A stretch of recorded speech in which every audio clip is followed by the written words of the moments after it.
All right, guys. I am Javier Rivera. I am just an armchair philosopher in my own time. I did a religious studies bachelor's degree at U of A, University of Arizona, and I'm currently trying to become a social worker, ironically enough. And this is going to be even funnier once I give you a slide about giving up. Um, so yeah, I mean that's kind of just like the really basic introduction of me. Before I present, I'll just want to show so this idea of giving up, I've been thinking about for a while. Um, and I started having this idea that maybe it's a lot, it's a lot more different than what people think it usually is. And if it isn't, then perhaps it's a term that's missing, basically. Because I'm describing something that I'm trying to describe an experience that I'm saying it's giving up, but perhaps and this could be the argument that it's actually not, it's something else, but I would say maybe we don't even have a word for it. So that's me trying to give a word for it. And I think giving up the way I describe it is sort of adequate. So, all right, I'm going to share my screen now. Let's see if I can actually make sure I already have the presentation up.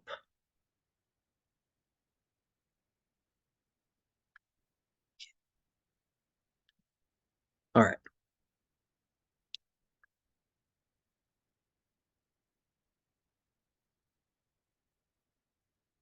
Hopefully.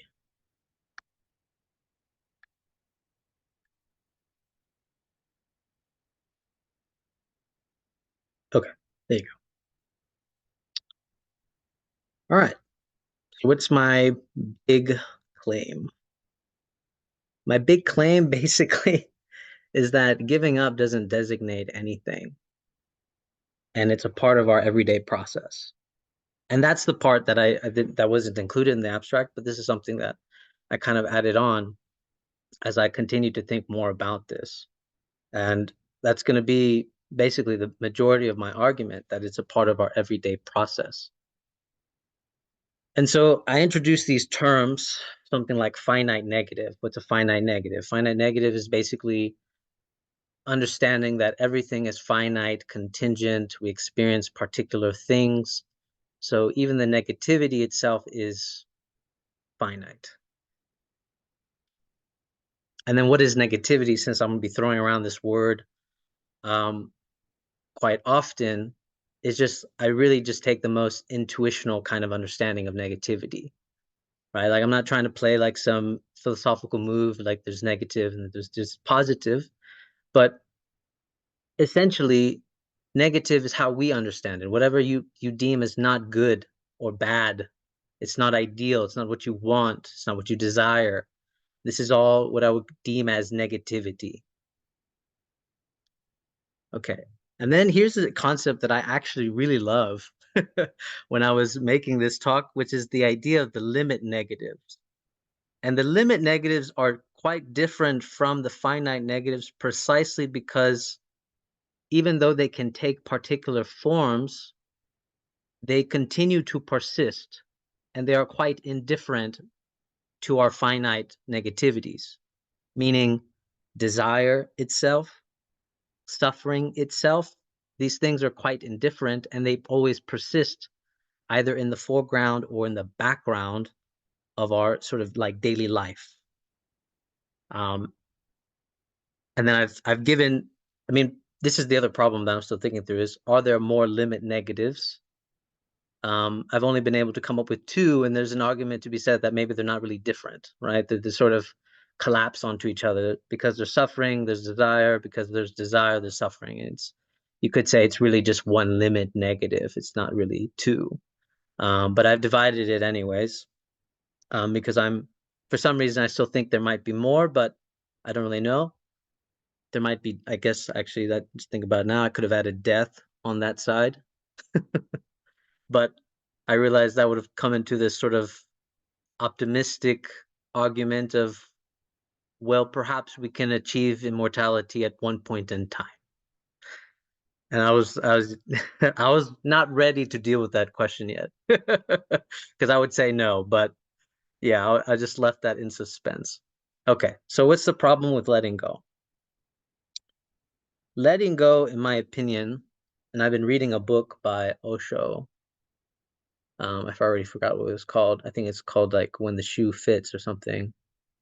Um, when he's talking about letting go, and when other spiritual people talk about letting go, there seems to be like this promise or an elucidation. They're alluding to something of something better might happen if you let go.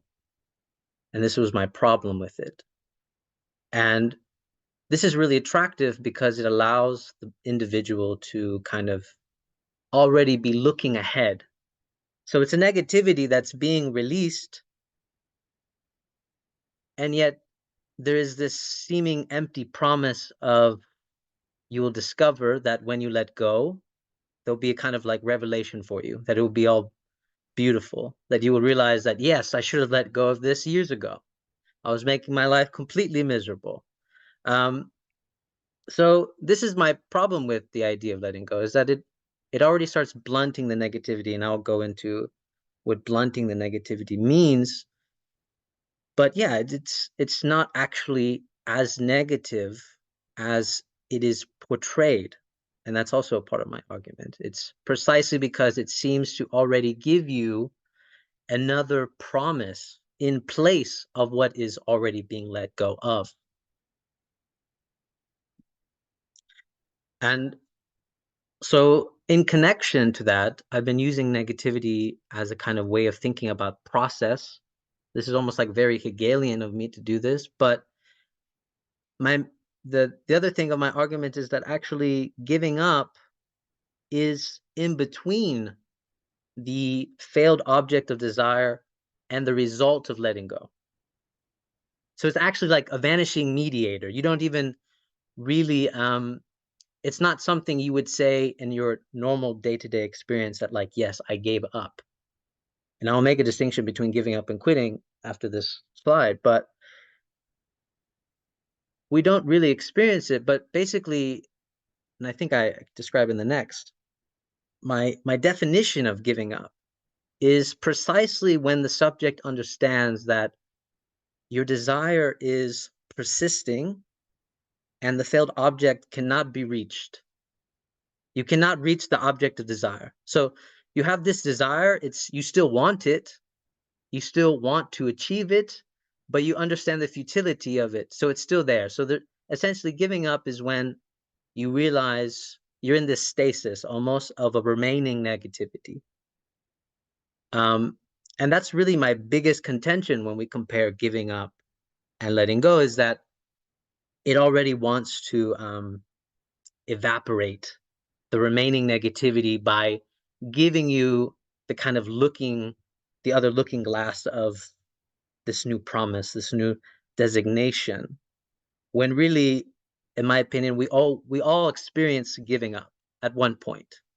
It's just letting go is a retroactive effect of the negativity. It's like the nice cover up of like, yeah, you're right, I gave up, and I mean, I let go, and then yeah, life is better that I gave that up. And so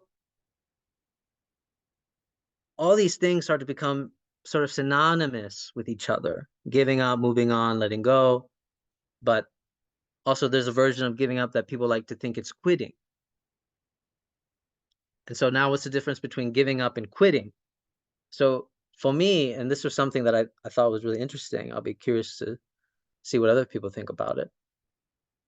Quitting for me is the stopping of the desire. Like you realize the desire is no longer there, right? You wanted to be an ice cream truck man. You realize that that's not what you want, and and it's just that simple. It's quite different from giving up being a particular like ice cream truck man. You realize that you don't have enough money, but you still want to do it, so you start, doing like a stand or something, still selling ice cream.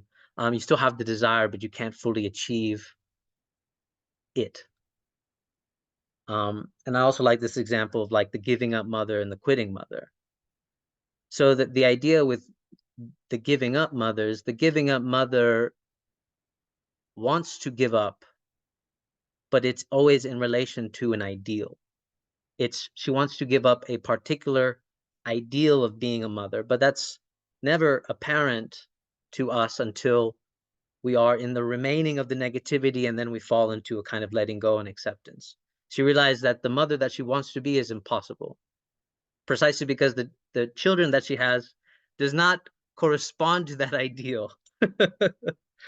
It does not correspond to that ideal. So you give up being a particular mother. Now, the quitting mother, that's an interesting one because it would show that either she never wanted to be one or she had misplaced it. She thought kids would have been great, and that's not what she wanted.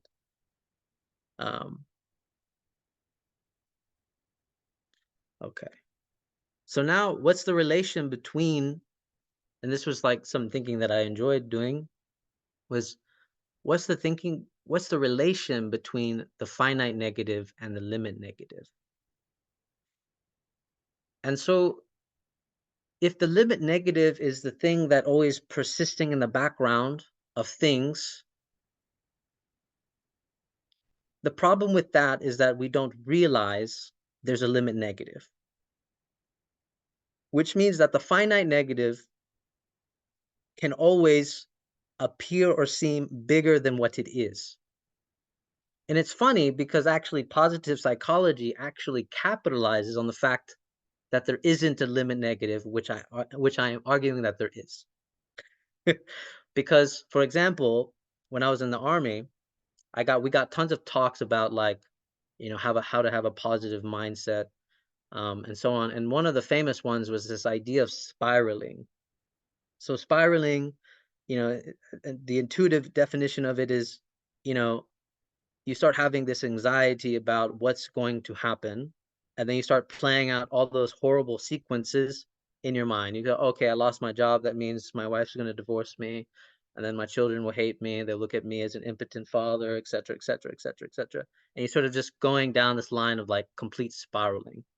Positive psychology will say, okay, here's what you do if you already find yourself spiraling. What do? You're going to find the worst outcome, and then you're going to find the best outcome, and then they say it's somewhere in the middle. Right? Which is digestible for most people. They go, okay, that's fine. But no, my precise point is when you throw that out the window, it actually doesn't matter because you're spiraling in some sense for no reason because of the limit negative. All that spiraling for, I'm going to get divorced, my kids are going to look at me like I'm impotent, and so on, is precisely the limit negative of suffering. You don't want to suffer. You don't want that. You're desiring all those things. You don't want to be looked at as impotent. You want to be able to provide, and so on and so on. So you don't realize that there's a limit negative in the background. And so all those finite negatives kind of infinitize themselves right before you. And this is where positive psychology likes to take advantage, in my opinion, precisely because there is no limit negative for them. There is just a kind of horrible infinity of negativity, which I say no, there's not. There's only finite negativity. And I don't even call the limit negative infinite, precisely because you die. But it's a limit negative that's always going to be in the background of your life, and it's always going to persist. And so the other examples I have here is, just kind of more elaborate on this point, is shame, guilt, and regret. So guilt is already the idea that you had an idealization of a duty that you had to achieve and you didn't achieve it. So you failed.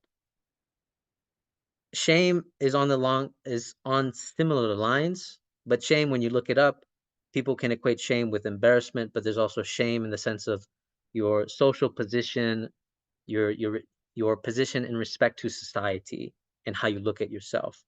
So that's already an ideal about how you are placed socially. And that's also where like embarrassment can come, because how can you be embarrassed by yourself other than the fact that you wouldn't want somebody to discover this precise thing that you're, obfuscating the world from. So it's a failed ideal of wanting to be in a specific social position.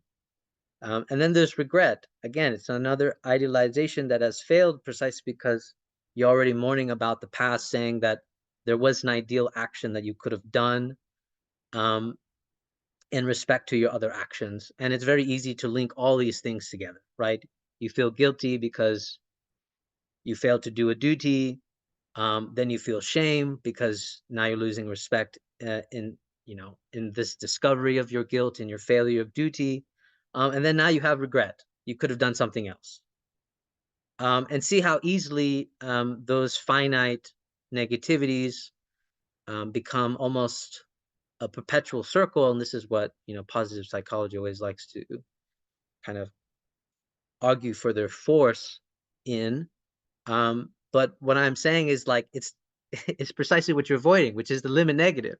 The limit negative is always going to say, yeah, I mean they're suffering, and that's it.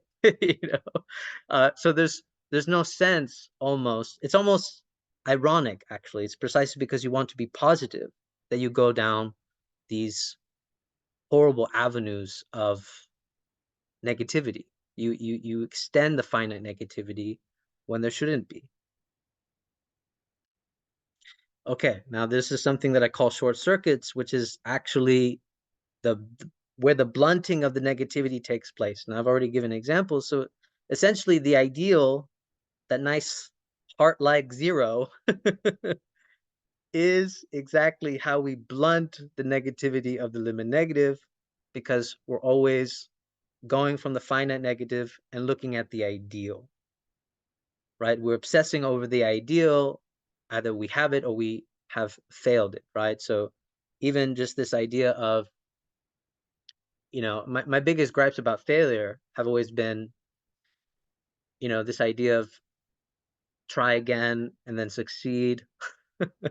Or someone, to me, it's the same premise, precisely because you are infinitizing the negative. You're saying, yeah, actually, if failure is good precisely because I can succeed.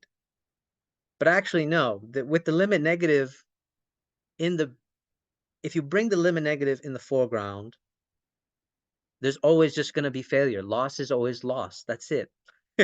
There's nothing else beyond that. There's just loss. But it's funny that, again, it's funny that psychology has really capitalized on the relation to the ideal and the finite negative. And they can argue their case very well for that reason. I actually think that's actually why they're very convincing. And it's, you could say it's very helpful for some people. But I don't actually find it particularly helpful for myself. So you could say this is why I'm constructing this thing. So when you are obsessing over the ideal in relation to the finite negative, you're blunting the negativity precisely because the limit negative is, you don't know that it's there. It's non-existent to you. And what's funny about this paradox is that the limit negative itself doesn't care. It's completely indifferent. So if I were to preach to you today, and you can correct me and call me out, if I were to preach to you today and say, we shouldn't blunt the negativity, that would be my ideal, because the limit ideal doesn't care. It really doesn't care. You can blunt the negativity all you want. It's the same premise. They're suffering. Or you can realize that there's the limit negative and it doesn't change a thing. They're suffering at the end of it. So this is the fundamental paradox that we find ourselves in. You can keep obsessing and infinitizing your finite negativity. You can use positive psychology, but the limit negative is always there. It literally doesn't. It's such a great concept in my opinion, because it's just totally indifferent. And so once we've discovered ourselves in this paradox between it doesn't care whether you blunt or come to face it, we enter into what I call the circles of futility, which is basically you know, I would call it the circle of futility, but, you know, more topographically, you could say like the particular content of your life is a particular circle of futility, and this is why I call it circles of futility, is when you realize in relation to, or don't realize in relation to, the limit negative, you're always stumbling across this kind of ironic futility. And I guess the real question that could be argued in this, and this is the tempting question, I actually almost tempted myself in asking this, which is there really a qualitative difference? Like, should we advocate for this qualitative difference? Meaning, like, you know, should we argue for that you'll have perhaps a maybe better, happy, sorrowful life if you don't blunt the negativity? Or should we just, you know, continue on torturing ourselves by infinitizing the finite negativity? And as tempting as this answer is to give and say like a yes or a no, I'm just still gonna give a no. I'm still gonna give a no because it doesn't change the fundamental idea of the limit negative. So, I mean, at this point, if we're arguing for a qualitative difference, we're arguing for an ideal. I would admit there is a qualitative difference, but if you say anything more, I'm going to say it's an ideal at this point. We're doing the very same thing. We're actually blunting it. Okay, so this is the way I've kind of drawn out this graph and how it sort of looks, and why giving up is kind of like this vanishing or invisible kind of mediator between our object of desire and letting go. And so as you can see here, like, in my opinion, like, this is a perfect, like, phenomenological representation of like what actually happens is that actually you realize that you cannot achieve the object of desire. You experience the sensation of a remainder of negativity precisely because you still want it. Time moves on, time goes on. You find yourself in this position where you are retroactively looking back and you've realized that, oh yeah, I've let go. I've sort of moved on. And it's like a little beautiful moment for you. You're like, yeah, how great, you know, that was good. Um, but what's funny about this is that the letting go is already a result precisely because you have already entered into a new mythos. You have entered into a new story of another ideal, basically. And I feel so sorry saying this. My system is basically saying that you are helpless against doing this ideal. Like, you're going to do this one point or another. I think some people have a stronger kind of natural affinity against it, but I would say fundamentally speaking about myself, um, you're just going to be hopelessly positive. And that's my ultimate pessimism in a way, is because you're going to fall in this loop again where you're going to want to believe in, you know, and want to enter into a new mythos. And it's precisely because of the attractiveness of the letting go. The letting go already covers over the remaining negativity and then allows you to go on to another story, another narrative to, again, fool yourself again. Now we can debate whether we're fooling ourselves, but again, in relation to the limit negative, I feel like it's a perpetual fooling anyways, which is fine. Maybe the happy part is living as a fool, but, you know, but then I'm fooling myself. So, um, but yeah, I mean, I think, and then yeah, give up. So that's kind of the end of my presentation. I don't know if you guys have any questions, but yeah, I'll be happy to take some. Thank you, Javier.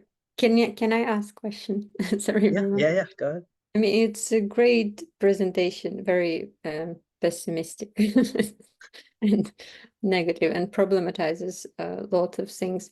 But I'm thinking that it's not only, you know, giving up, it's like the opposite of success, which you never reach. But wherever we success is maybe, well, it's illusionary, but it coincides with the giving up in a way, not in a good way. It's not me. It doesn't mean that, it's like I saw those memes, they're not memes, whatever, those pictures of psychological recently where they show iceberg with a top where there's success, the tip of the iceberg, success, and like the huge um, ocean part is the suffering, self-doubts, like lots of negative things. And it's presented like, you climb the ladder, and you achieve a certain success, but how it really feels, you feel like a failure, that it is giving up. It's only appearance of, it's never success for you, I think, I hope. It's like always something that others see and maybe what you want to see. But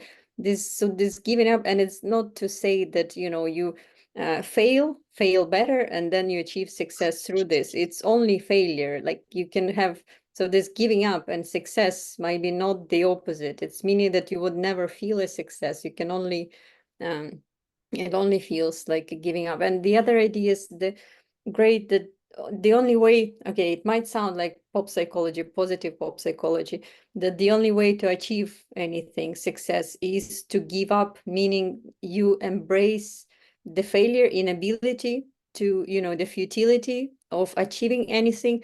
But then whatever you can get is not success, it's only disillusion for someone else, which is even more pathetic because like lots of suffering. And then you don't feel the something that supposed to be happiness, you don't feel it. So kind of giving up might be a way to success, but it's not a success. So it's kind of pop psychology and positive psychology, but at the same time it's radically opposite. Or was, I don't know, was quitting to be a mother and me giving up being mother, and this is my success as being a mother, as good enough mother, meaning the only way it's tolerable is at the same time the opposites.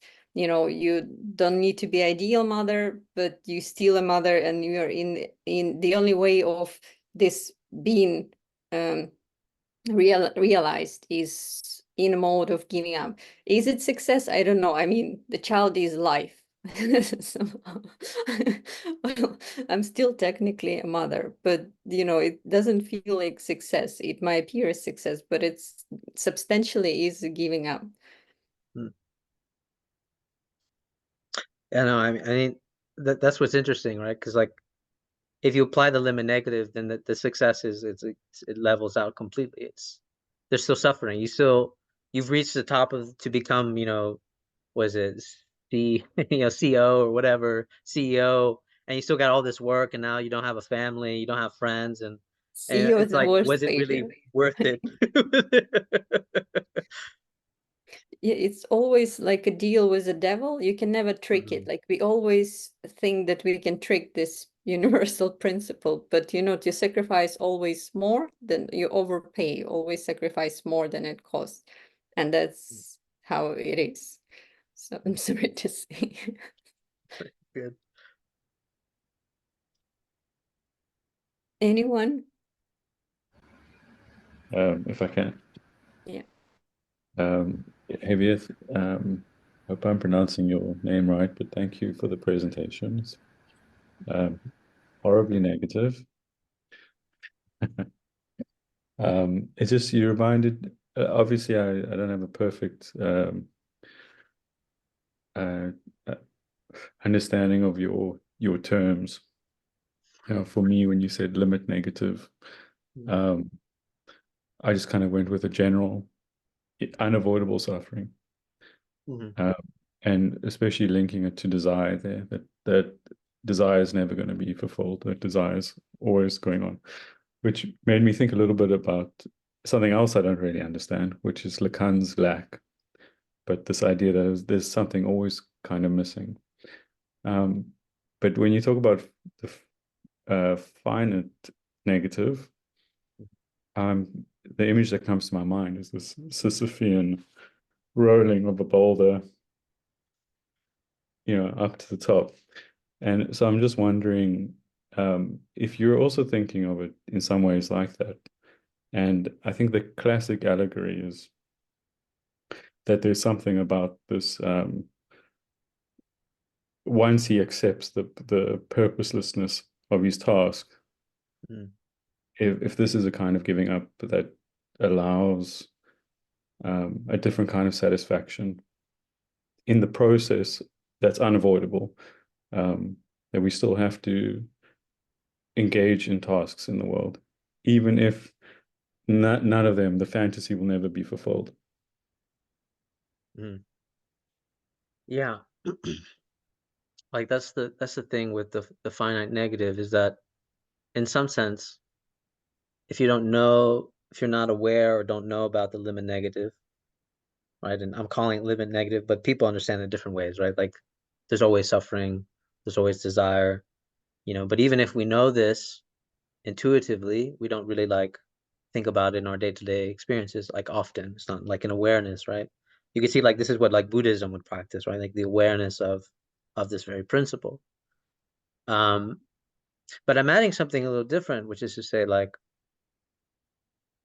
perhaps they helplessly cannot do this, right? That they actually cannot understand or fully be aware of this limit negative, So it's almost like a radical acceptance of not even changing anything.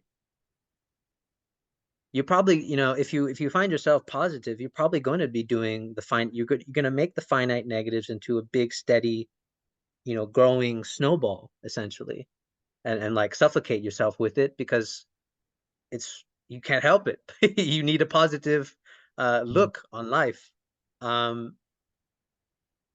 I guess if you already are in the capture and you understand that that's what's happening, then perhaps you already have the alternative to understand and be aware of the limit negative. And so in that sense, you're already accepting the world as it is, and the fantasy always remains as fantasy for you, but you always understand that you have to go through a kind of fantasy anyways, because, I mean, at least in my opinion, I find it impossible to not already imagine some type of fantasy after my giving up. Like, to me, it always happens. I fall into another fantasy. It's just, I just find it literally impossible. And I go through the cycle again. I'm suffering, I'm giving up, I'm letting go, I'm happy again. I'm so damn happy. And then it just, goes. But yeah, the finite negative can either be finite if you understand the limit negative. That's if you understand the limit negative. But if you don't know it's there, then it's going to continue being a kind of representation of like a horrible infinity for this person. I like what you said just at the end of your presentation. You said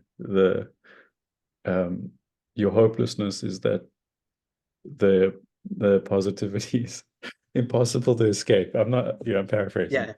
But I think I'm understanding. Thank you for the question.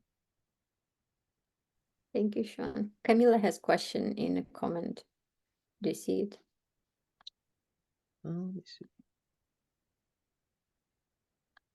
Okay. Curious about the finite limit dichotomy. Synonym concepts, aren't they? Rather than dichotomous or synonymous? We'll say they're more synonymous. Hmm. Let me see. Well, I mean, I guess actually this is good, because when I was answering this with Sean, they can almost be synonymous, precisely because if you don't know that there's a limit negative, then there's just that, right? There's just this negativity, and then there's your ideals that you're trying to achieve. Of course, I'm arguing that they are a dichotomy, they are split from each other, but in fact, for any other individual experience, they could quite be synonymous. That there is no limit negative. Negativity is just negativity, and you try to avoid it as best you can. So actually, it's a very interesting point that they can be almost a kind of dichotomy for yourself, a useful dichotomy for yourself, and perhaps a kind of a synonymous with each other completely. But yeah, hopefully that answered your question. Greg? Hey, thanks for the talk. That was great. And it has me thinking in all sorts of ways. I'm wondering if you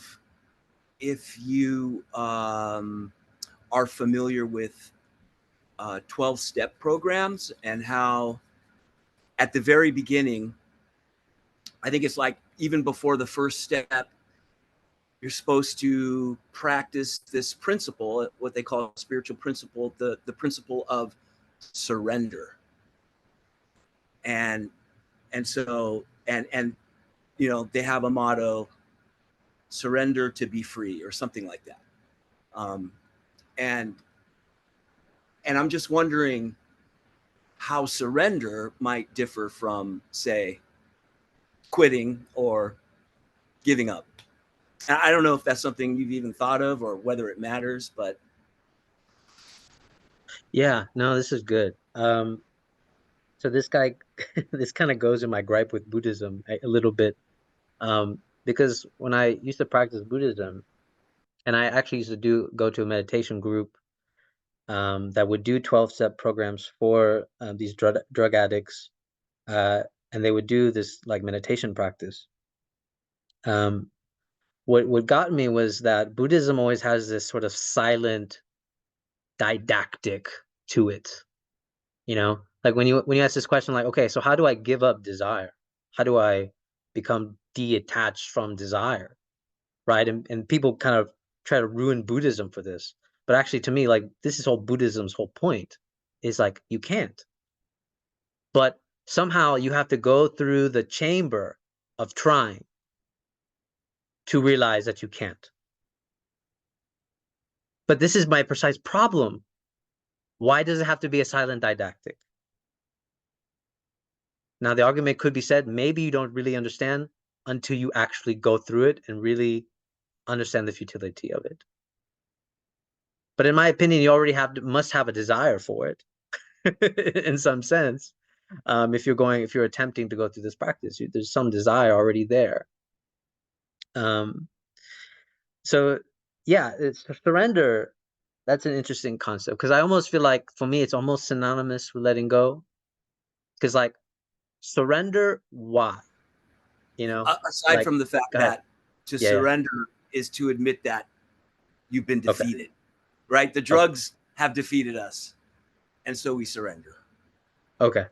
Yeah, if it's more like that without anything else, then then I would almost give it a synonymous term with giving up. As long as it's that. But yeah, I mean but it does remind me again, like, why I have sometimes problems with Buddhism is precisely because it has a silent didactic to it that people have to kind of experience before understanding. What I'm saying is, actually, if you understand that there's a limit negative, you don't really need a didactic, because life itself will put you through its didactic of understanding this anyways. If you already kind of understand the limit negative. But yeah, good question, Greg. Hi, Rick. Yeah. I don't know the terms finite negative or limit negative, and what field are they from, and what do they mean? Well, honestly, Rick, it's kind of just all my bullshit. Okay. It's not from anywhere. It's not from anywhere, really. I'm just trying to translate my experience. And I came up with the limit negative, which I end up really liking. And then finite negative to kind of explain, why. I feel like these were terms that I had to construct to explain if giving up is a part of our daily experience and not something separate, not something you just do. There's no doing in the giving up. It's just when you understand that there's a futility, and yet your desire persists and the suffering persists. For me, that's giving up. Like, that's just that understanding. There's no doing in that. If you're doing anything, you're quitting. You could say maybe that's the blunting of the negativity, or you don't want anything else to get more negative than what is already presenting itself. But yeah, the finite negative, limit negative, these were just all terms I constructed to just make sense of this giving up as a mediation between the failed object of desire and letting go as a result. Hopefully that answers. Well, no wonder GPT couldn't help me out with those.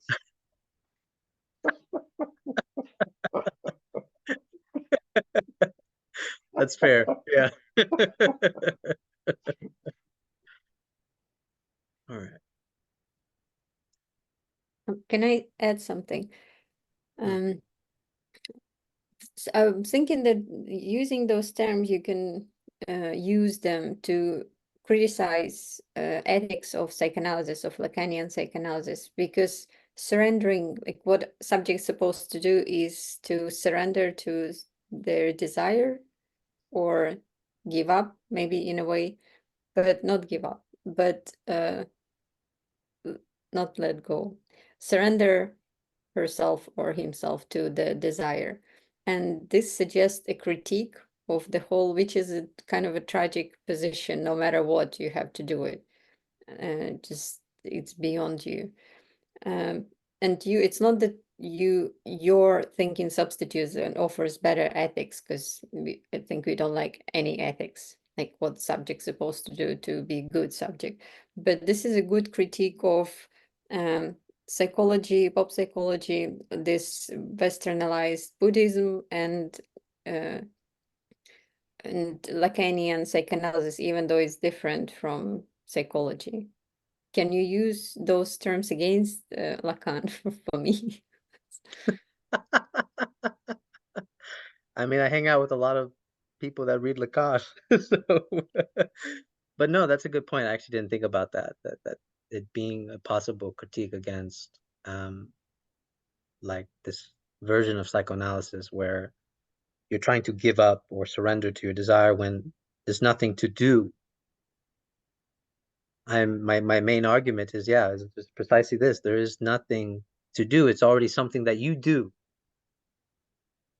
Now, I think the real question that you're bringing up to me, Julie, is why is there this? Why does this relation exist between, if it's true that giving up is something that is already happening, that it happens in our experience, and what happens when we're promising or demanding or commanding a giving up that already happens? It almost gives, it's almost like a critique of ideology almost too. But like saying like, you know, if you do this, if you listen to me, you know, I promise you like this, and this is the outcomes that will happen if you don't surrender or something. But it's already going to happen, in my opinion. It's already going to happen. And then also the main problem that I have too, which you're pointing out, is it assumes that you can surrender. It assumes you can. Now, I did like Greg's term, which is admitting. But what if you can't admit? Because that's also why those programs can work or not work. You have to be able to admit it. If you can't admit it, then it continues. And I'm saying that the limit negative stays the same. Suffering continues to exist. But yeah, thank you for that. Thanks, great. Caesar? Oh, you're muted. Okay, cool. Javier, thanks for the talk. I could only hear um half of it just because I'm like busy doing work stuff at the same time. But a I start when you were talking about the limit negative, I started thinking about things like the ocean, or in our context, the desert, where basically, like, you know, I could choose to go out into the ocean or not go to the ocean. I could choose to go out into the desert. Um, and whether, you know, I survive and you know, I make it back into civilization, or whether like I get lost in the desert and I just die there. Um, Ultimately, I was thinking that, well, the desert doesn't really care if I live there or if I die there. It's it's gonna continue being a desert itself. Um, and so that made me start to think, uh, the word I was kind of coming up with was more like indifference. Um, but I kind of wanted to just pick your brain about if we were to call it something more like a limit indifference, how Mm. that would change maybe the conception of like maybe what's being presented here, or if you think limit negative is actually important to keep.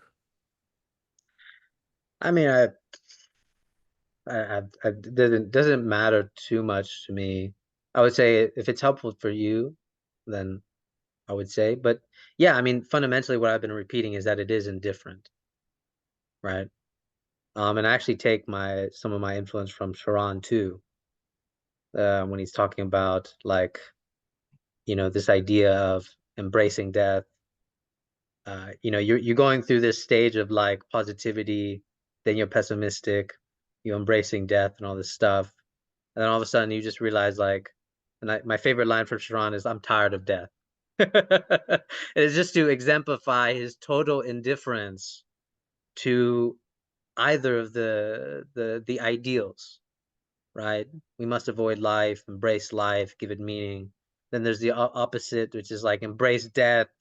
Death, you'll understand life. And then with all of this, Sharon just goes, "I'm tired." I'm tired of death. He's completely indifferent to it, which I enjoyed, and I started laughing because it means that these people could continue doing on whatever they want. They could keep embracing death if they wanted to. They can keep, making life as meaningful as they wanted to. It didn't matter because the fundamental indifference was always in the back. And this was actually his same critique about, calling being being. Sharon would be like, "Why don't you just call it God? I know what you're substituting it for." For him, it didn't matter whether you were slicing and dicing between being and God. But yeah, no, I think I like the desert metaphor. Obviously, we're both in Arizona. So I like the desert metaphor. I also like the ocean metaphor. And yeah, I mean, you're actually making me think that I'm very materialist, almost like an indifferent materialist in a sense. But that I don't really care about being determined or free or whatever, That's like ideals to me. But yeah, thanks. We also have some comments in the comment section.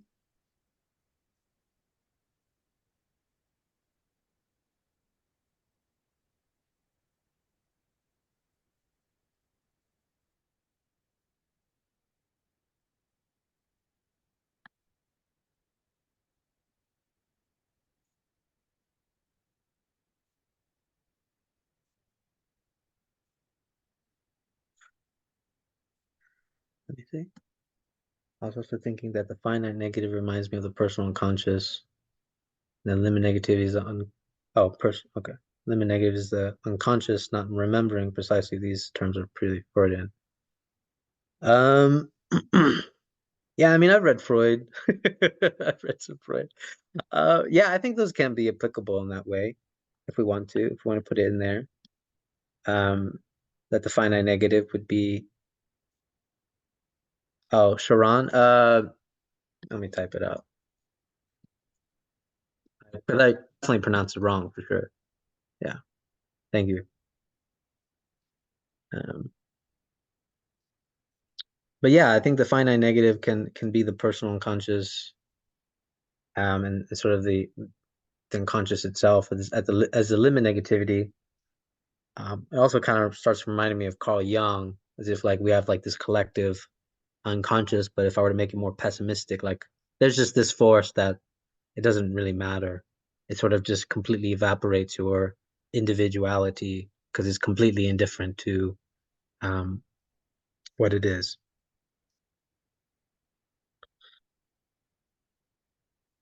The only thinking I can think, thinking I can thinking. of giving up every day is being awake and going to sleep. Yes, the idea of thinking itself is almost like it's almost like an addiction. Um, this I think that's actually naming that relation that I'm talking about between why is it that if there is a limit negative, and then someone sort of commands you to do something like surrender or let go, and then this stuff will happen, but it's already happening. Why is that? Why are we in that kind of ironic situation? And I think it's precisely because thinking cannot help but do thinking. And so thinking of that it's already happening, then you're left with this question of what do I do with thinking? And this is why I said this is why I said that it was just a hopeless and helpless process that you're going to apply thinking anyways. You can't help it. Yes, Greg? Oh, hi. I do have another question. Okay. So I was just wondering if there was anything else that you considered as a limit negative. I know that you've been reading Kristeva and so have I, and I was wondering if like the abjection, if that might be one. You know, that thing that disgusts us is always going to be disgusting, no matter what. Mm. I don't know. I like I said, you just got me thinking. Mm-hmm. Well, I admittedly I haven't read too much of Kristeva. I only read like one work. But if it is the way you are describing it, the abjection, um, then I mean that's a good way of saying that that would be a limit negative. That's a good way of saying it. And that actually might be a good way of explaining some moral issues that people have. What is disgusting always remains disgusting. I don't imagine myself, I'm sorry for using this example, like eating a dog or something, you know, but these would be like some moral qualms for people, but it would explain why it persists as a moral qualm or why difference is so difficult to actually encounter, precisely because disgust is the thing that is mediating any actual ethical or moral progress, because it's the limit negative. So I mean that's a good point. I mean, I would accept that. I would accept that as one limit negative. The other one that I wanted to put in there was death. But maybe I would have to abstract death in a sort of different way versus saying physical, because I mean I definitely disagree with the utopian arguments of, we could become immortal and we could probably live forever. I mean, if we do live forever, we'd probably be just networks. Yeah. Well, Kristeva's best example of the abject is a corpse. So Okay. Yeah, cool. That's good. Thanks. I All think right. it's a great time to finish. Great point. Thank you, Javier, for an amazing presentation and for great questions, everyone. We will have sometime soon Jason Ross, I think 12th September presentation. Hi. Hopefully also great, which I will announce soon. Right. Thank you, Javier. Great talk. Thank you, All right. everyone. Take care, guys. thank you, Javier. Yeah, no problem. Take care. Thank you.